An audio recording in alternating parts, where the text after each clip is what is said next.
Starmer, Labour, and their interviews are always the same. It's become predictable, hasn't it? Every time Keir Starmer or the Labour Party take the spotlight for an interview, the formula never changes. There's always a lot of dodging, plenty of stuttering, and of course, a complete refusal to take responsibility. Instead, everything, absolutely everything, is somehow the fault of the Tories. In today's video, we'll be breaking down a Sky News interview where the Prime Minister is put under pressure by the interviewer. But, as we've come to expect from Starmer, it's nothing but sidestep after sidestep. No clear answers, just the usual deflections. As always, we'll be watching and reacting to the interview, giving our take on what's really going on, and discussing some of the biggest headlines from across the country. Before we dive in, don't forget to hit the like button and subscribe to the channel. Join our fast-growing community as we break down the stories that matter. Just a quick one to say we do have new One Keir t-shirts available on our website. Go to BritishStand.com or check the link in the description.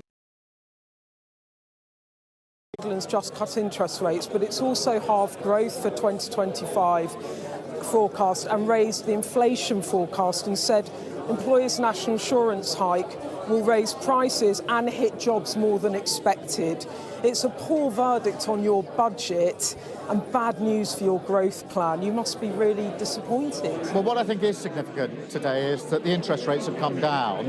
That's the third cut in interest rates since July. That is really important So it's a growth that forecast. means more money in people's pockets. Of course, wages are going up higher than inflation, again more money in people's pockets.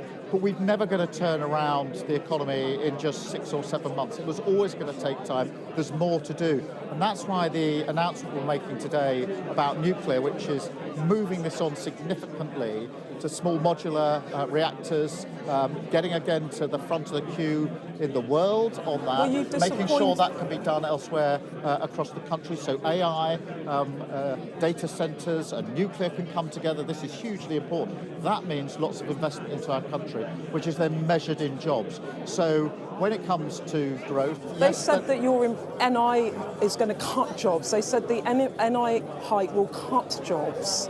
Well, there's been an increase of, I think, 70,000 jobs since we came into power. So I think that shows the trajectory when it comes to jobs. But the only way to get sustained jobs in this country is to get the investment in. And that's why I'm really pleased that we've got the highest levels of investment now for 20 years. And that's only coming because of the big decisions that we're taking. It will take time, but we've got to see these decisions through because this is what is going to turn the economy in the long run and make sure that people don't just see a line on a graph, but feel better off. This is how people reacted. The Truth said, how is it not pulled up when interviewing Stuttering Starmer? Alico Sky News. The economy has literally done a U-turn since Labour took office. Turk said, but look at the progress Trump and his administration has made in less than a month. What's your excuse, Keir? Tom said. They have managed to turn it around to stagnate or degrowth rather than grow. If they had done nothing at all, it would have been better. Simon said, this is a lie. They have definitely turned the economy around just in the wrong direction. This user said, there was never a 22 billion black hole. Starmer and co are liars. If there was a 22 billion black hole, why have Labour spent nearly 100 billion in 7 months, huh? Vinny said. Same sound bites coming out of this CUNT's mouth. His strategy isn't working, his chancellor is effing atrocious, and we are being led further and further into a socialist abyss by this bunch of meandering shothouses. Bishop said, wasn't the UK forecast to be the fastest growing economy in the G7 a few months before the general election? What are your thoughts on this? Let me know in the comments. In other news, an inquiry has disclosed that the misspelling of Axel Rudakubana's name in the government's counter-terrorism database may have hampered his assessment as a possible mass murderer.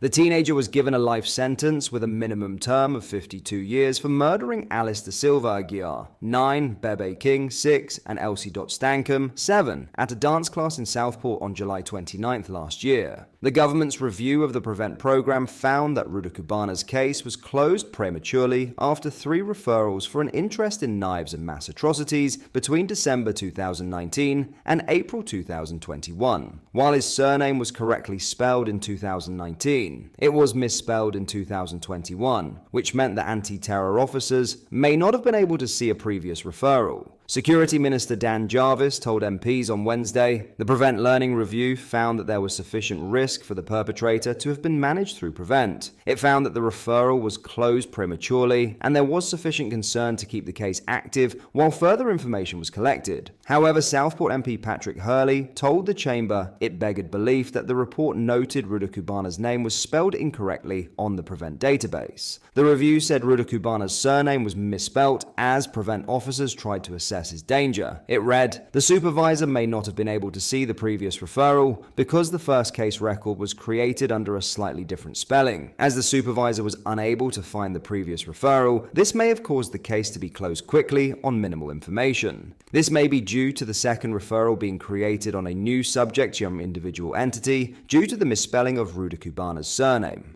A review into the handling of Ruda Cubana under the government's counter-terrorism program Prevent found there was an under-exploration of the significance of the 18-year-old's repeat referrals, including his history of violence. The teenager attacked a pupil with a hockey stick, used school computers to look up the London Bridge terror outrage, and carried a knife on a bus and into class before he carried out the Southport murders. The review found Ruda Cubana's research of school shootings, talking about stabbing people and saying the terrorist attack on men, believed to refer to the Ariana Grande concert attack at the Manchester Arena in 2017, may have shown a real interest in terrorism. The final referral was made by a teacher from Acorn School on April 26, 2021, after Ruda Cubana was found searching the internet for information about bombings in London and seemed to be interested in the Israel-Palestine conflict, MI5 and the IRA. However, the referral was dismissed, partly on the grounds that an interest in current affairs can be an autistic trait. The review said,